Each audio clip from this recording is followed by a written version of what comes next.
welcome to the Who, What, Why podcast. I'm your host, Jeff Schechtman. Especially today, it seems that Yeats got it exactly right. Things fall apart, the center cannot hold. That's clearly how so many view civil society today. And yet the one institution that continues to get high marks in the eyes of the American people is the military. One wonders why.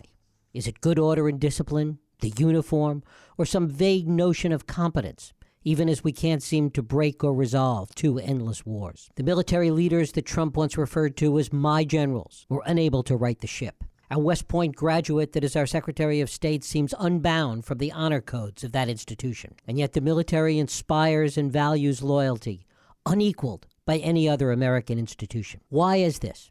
Is it a good thing for democracy? Does it reinforce the misguided but in vogue idea of loyalty above truth? And does it undermine the desire for equality in the larger society? We're going to talk about all of this today with my guest, Tim Bakken. Tim Bakken is the first civilian promoted to professor of law in West Point's history. He created the Department of Law at the National Military Academy of Afghanistan, and he became a whistleblower after reporting what he believed was corruption at West Point. The military retaliated against him, but he prevailed, and he still teaches at West Point. It is my pleasure to welcome Tim Bakken here to talk about the cost of loyalty, dishonesty, hubris, and failure in the U.S. military. Tim, thanks so much for joining us on the Who, What, Why podcast.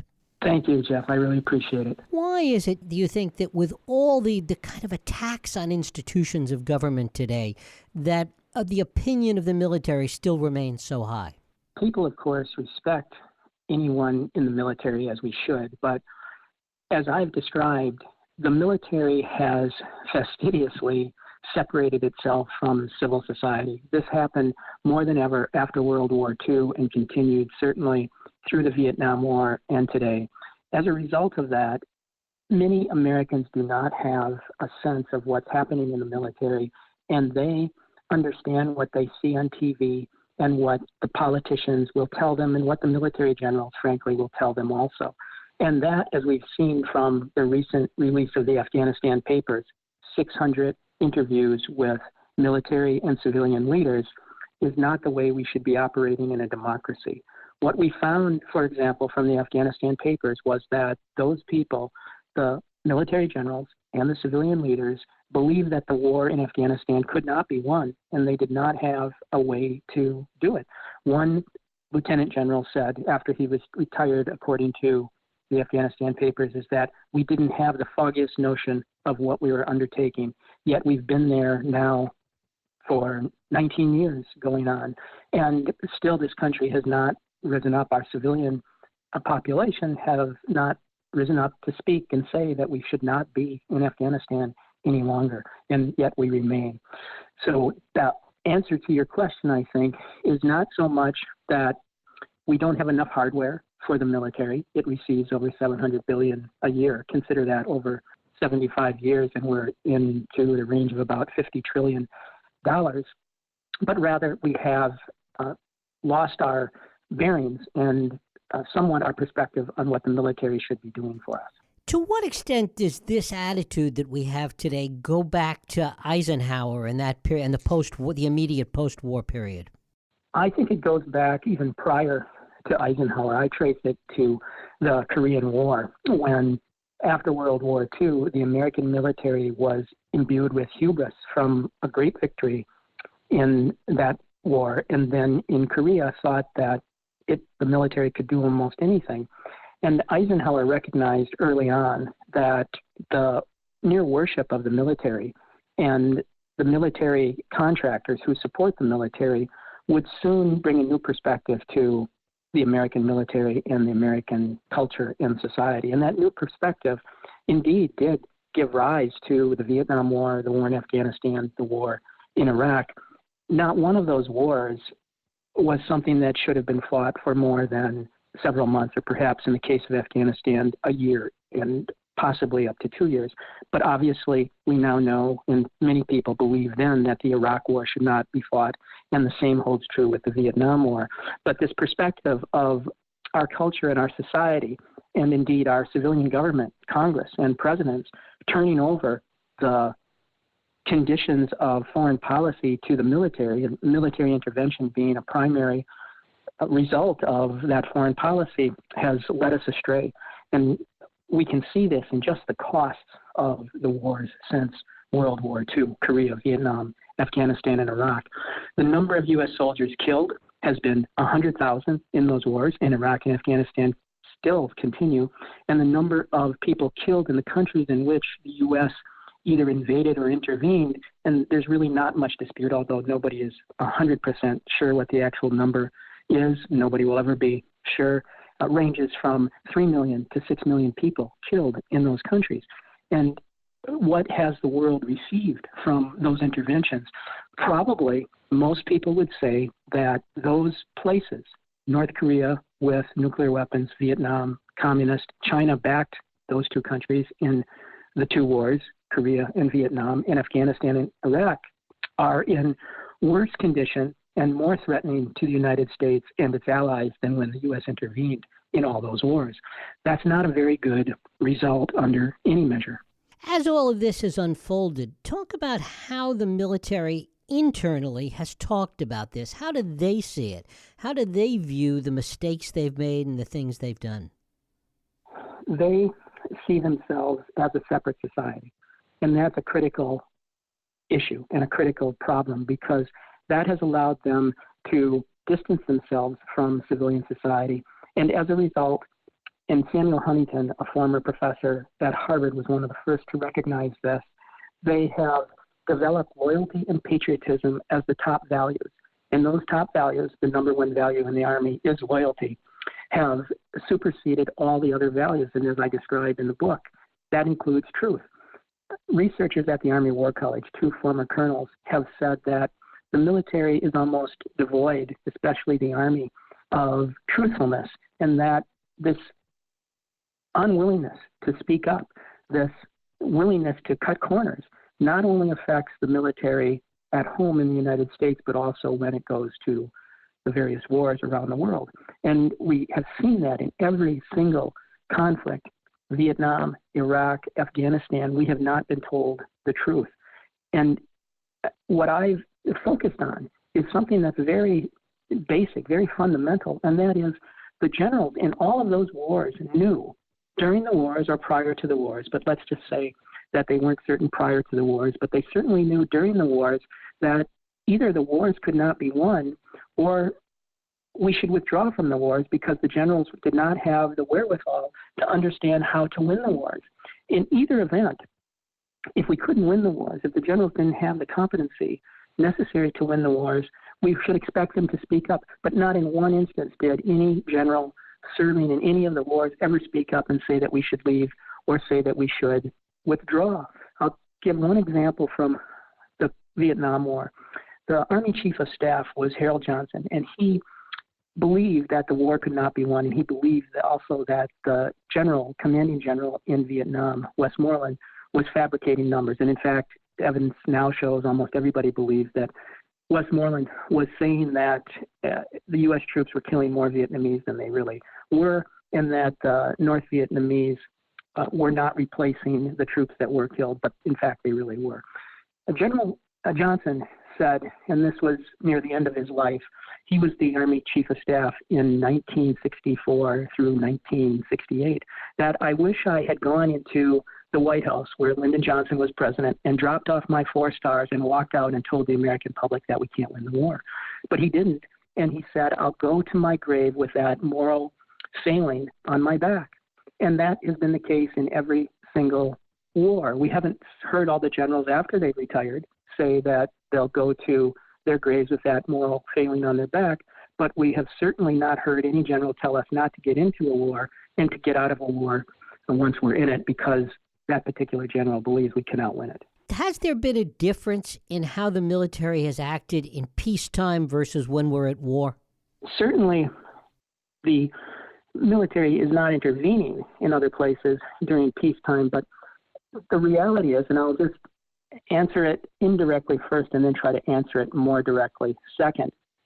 Since 1945, the U.S., if we count the wars in Afghanistan and Iraq as separate, has been in wars for 49 years out of those 75 years since 1945, 3 in Korea, at least 10 in Vietnam, depending on how one counts, going on 19 in Afghanistan, and now over 17 in Iraq. That's a total of 49 years of war. Does the military act different in peacetime than in war? Regrettably, the evidence indicates that the possibility of that is no. And one way that we can see that, very unfortunately, is that the military has a huge problem with sexual assault, soldiers on soldiers, and has had this problem for a number of years and probably for many, many years beyond that. No matter what the Pentagon does, and it has tried, it has spent hundreds of billions of dollars in recent years to try to stop the sexual assault problem. It cannot reduce the number of sexual assaults below 20,000 per year. And in fact, in most years, the sexual assault rate continues to increase.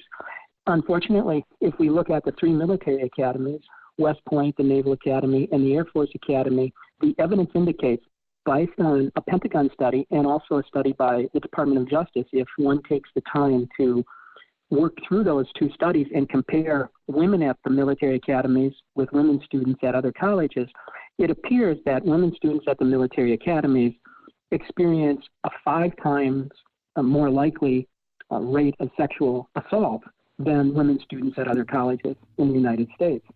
And the reason for that is complicated, I think, but some have said it's the nature of the people who want to enter the military, but my focus has been more on looking at the structure of the military.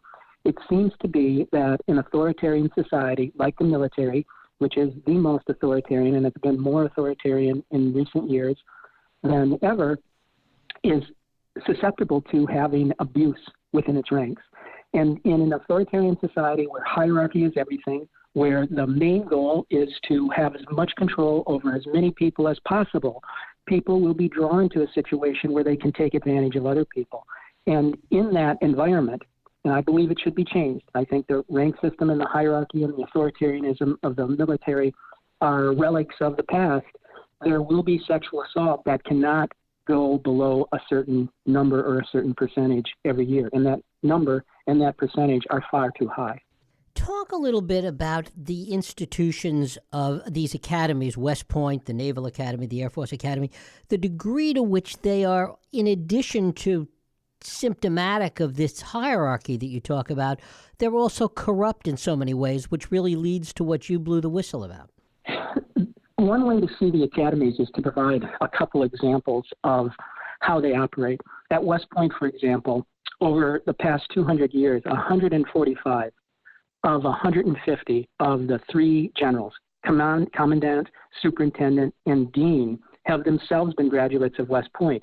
No outside air is let in, and therefore, as again I described in the book, the cost of loyalty, because they've been loyal to each other over truth.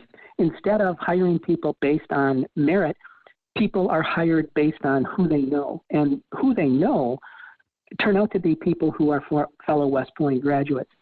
One time I asked a colonel at West Point, who was a leader in an academic department, why the instructors in his department, those who are rotating military instructors, and those rotating military instructors provide a majority of the instruction at West Point and the Academy at Air Force as well, but they have no experience in their disciplines. They might be very smart and very good people, but they have no practice experience, and they have just not been in tune with education. They're in tune with the Army, like infantry and artillery, but they're not in tune with education, but yet they come back and provide most of the education at the academy. I said, why are these young officers not being developed the way other instructors in colleges all over the United States and the world would be developed? And he said, that's not their job.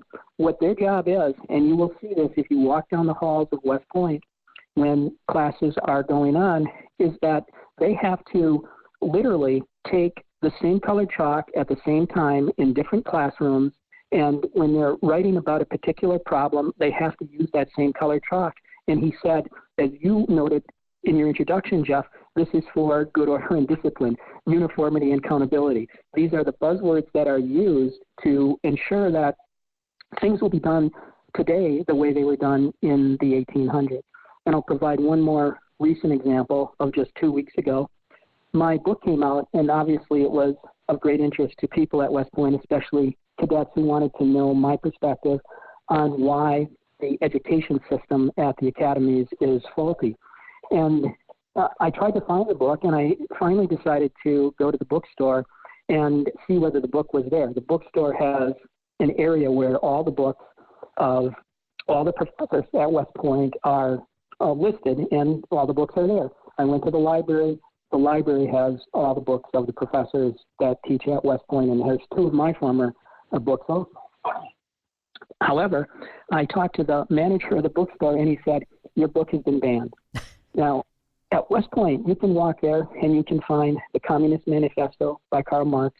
You can find Mein Kampf by Adolf Hitler. But if you walk into the bookstore at West Point, you cannot find The Cost of Loyalty by Tim Bakken, because, as one of the assistant managers told me when I was imploring them to treat my book on an equal basis as all the other books so cadets would have access to it, she said, "The military administration has banned your book." And indeed, I then talked to the manager, and he said the same. That's where we've come to in America, where the military, with $740 billion a year, is unwilling even to listen to the criticisms of somebody who's been there 20 years and has devoted a career to trying to make the military a more responsive institution. They simply will not listen, and a 300-page book is simply too threatening to them. Has there been anyone in the modern history, in the past 50 years, that has tried from the inside to modernize the institution at all?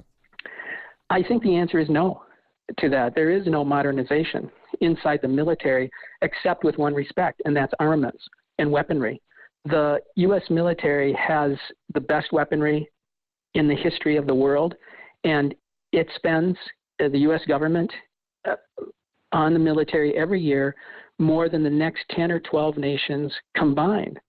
And it's not the weaponry that is leading America to fail in wars in Korea, Vietnam, Afghanistan, and Iraq, but rather its intellectual thought, or the lack of judgment, or the inability to bring civilian values inside the military. Those values are absolutely resistant. I can give another example of this that exists today also. The military has its own penal code and its own separate legal system, and civilians cannot penetrate that.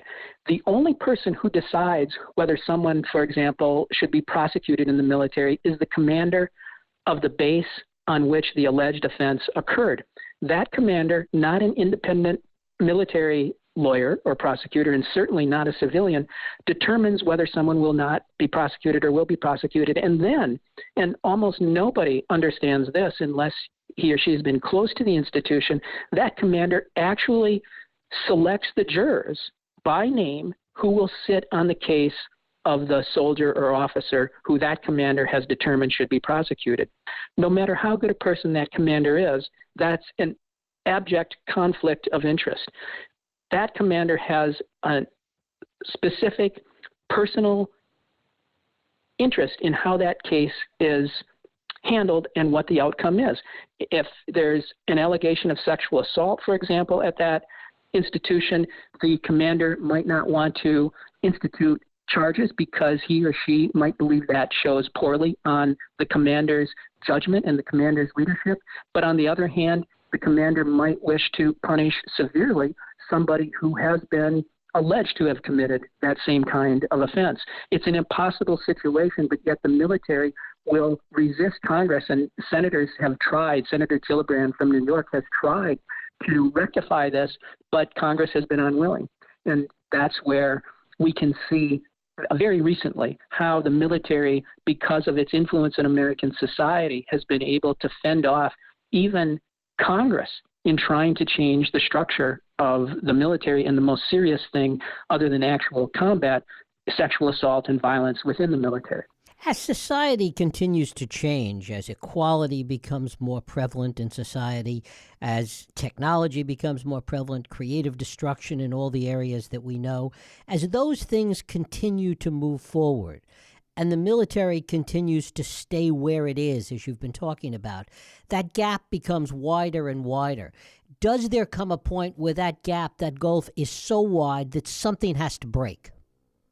I think something has broken, and the evidence of that is in what has happened in the wars that America fought in Korea, Vietnam, Afghanistan, and Iraq. As we look back, and probably while they were occurring, everybody would say that Vietnam should not have been a war in which America fought.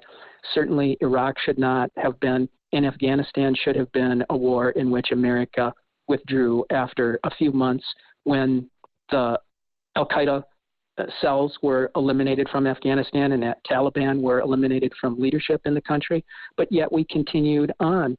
I think that it's probably the reality that things have broken and Americans have not realized that we're not in a very good situation in regard to the military today because we have almost near worship within American society for the military. And that's not good for the military because it does not allow our civilian judgment to influence the military. And it's certainly not good for the outcomes of wars because we turn the wars over now for almost 2 decades in Afghanistan and 17 years in Iraq to the military. And the military, and I describe this in detail in the book, does not have the wherewithal, does not have the competency to understand how to win wars that are, in essence, non-conventional with all the great weapons that the military has, and I put great in quotation marks, powerful weapons. It simply cannot fulfill the mission to which it was ascribed.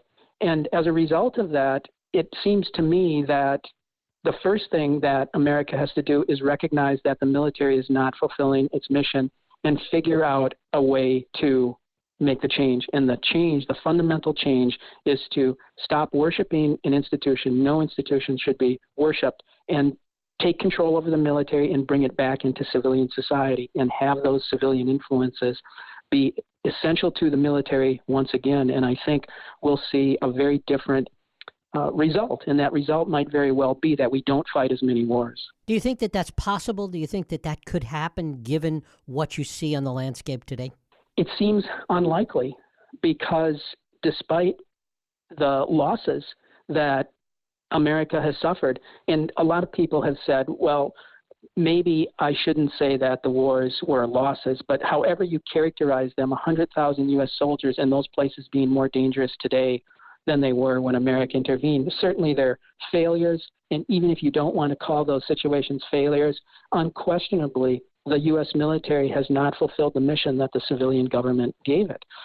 And your question is an excellent one because it poses the possibility that we're not able to change the military, certainly on a short-term basis. And I think that is largely true until we elect leaders who will say that we can't worship the military any longer. And in addition to that, we have to treat the military as something, an institution that will defend us from outside forces. And really, there's no outside force in the world that can present an existential threat to the United States, given that the United States and several other countries have nuclear weapons.